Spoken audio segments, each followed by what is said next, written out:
मुंबई महापालिका निवडणुकीच्या निमित्ताने राज ठाकरे व उद्धव ठाकरे एकत्र आले होते. ठाकरे बंधूंनी एकत्र येत महापालिका निवडणूक लढवली. इतकेच नाही तर पुढील काळातही एकत्र राहू अशी घोषणा उद्धव ठाकरेंनी केली होती. परंतु कल्याण डोंबिवली महापालिकेत शिंदे सेनेला मनसेनं दिलेल्या पाठिंब्यामुळे दोन्ही पक्षाच्या संबंधात दुरावा निर्माण झाल्याचं चित्र दिसतंय. तर उद्धव ठाकरे यांच्या शिवसेनेने चंद्रपूरमध्ये भाजपला पाठिंबा दिला. त्यामुळे दोघांनी एकमेकांवर टीका केली होती. त्यात मनसे प्रमुख राज ठाकरे यांनी एकनाथ शिंदे यांच्या नंदनवन या निवासस्थानी जाऊन एकनाथ शिंदे यांची भेट घेतली.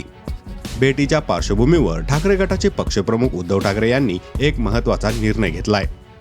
मुंबई महापालिकेत उद्धव ठाकरे यांच्या शिवसेनेच्या वाटेला 3 स्वीकृत नगरसेवक पद येत आहेत.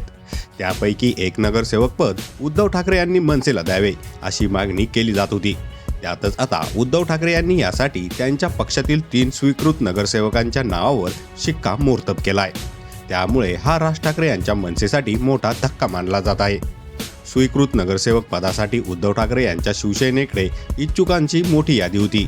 त्यामध्ये आता साईनाथ दुर्गे, माधुरी मांजरेकर, कैलास पाठक या 3 नावावर शिक्कामोर्तब करण्यात आल्याची माहिती समोर आली आहे. उद्धव ठाकरे यांनी त्यांच्या पक्षातील 3 जणांना या पदावर संधी दिली आहे. त्यामुळे आता मनसेंच्या अपेक्षावर पाणी फेरल्याची चर्चा सध्या जोरदार सुरू आहे.